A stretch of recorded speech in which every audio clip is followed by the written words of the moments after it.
The best thing about living here is we're on a farm. Been my lifelong dream to live on a farm, and of course that means I can have horses. That's the best thing.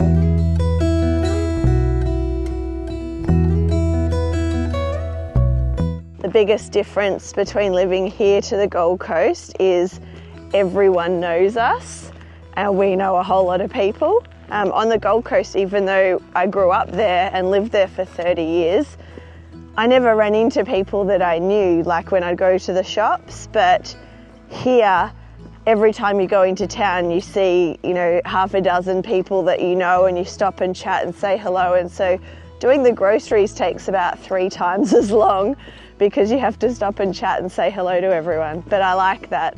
I like that it feels like community and home. In the country, obviously, there's lots of jobs in agriculture. You can always find work milking cows or working on a farm. I think a lot of people in the country work in nursing and childcare and teaching.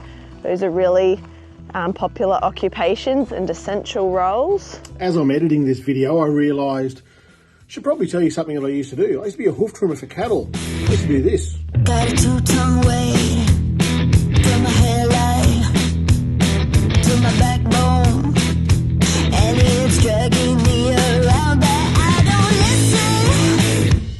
All your critics are red. Mind your own business. That's right.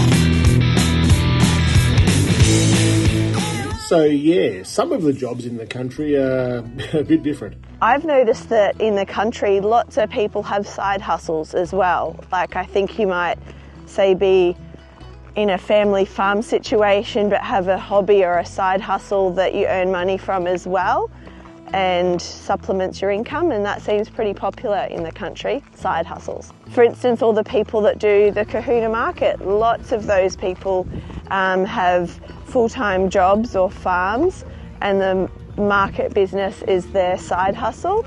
Services in the country, like the utilities that you get as part of your rates, are very different. We're really fortunate that we actually do have town water here on our farm. In Kahuna, the town water goes quite a long way out, but that's quite uncommon. We do have rubbish bin collection and mail delivery, but a lot of the farms around us that are more further out of town wouldn't have that. And we're obviously on a gravel road. It's dusty, it's noisy, it's corrugated, and a couple of times a year you've got to petition the council to come and grade it. And then usually as soon as we get some wet weather, it turns to slush, but that's part of living on a farm.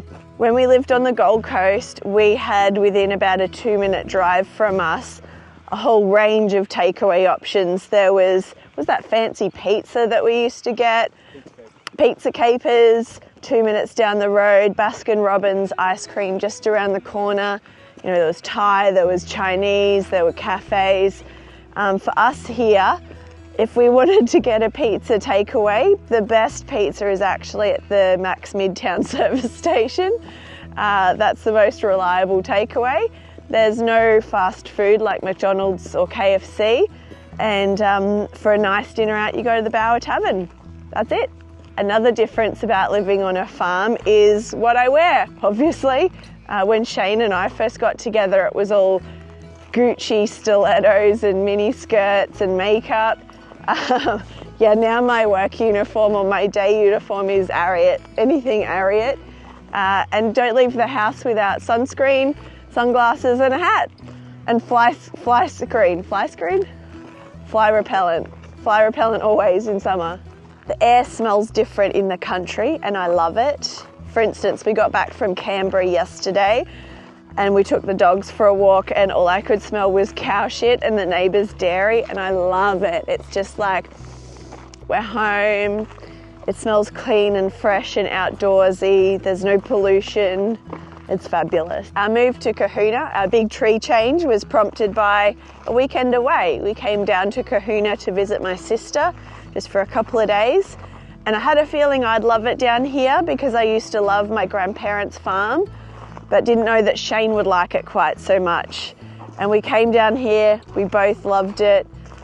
Shane could really see himself enjoying a slower pace of life and less people and more space and privacy. So we came down for our long weekend, and by the time we were driving back to Melbourne, we were already discussing that maybe we could move down here. And what do you know, 6 weeks later, we packed up and we moved. We both had jobs to come to.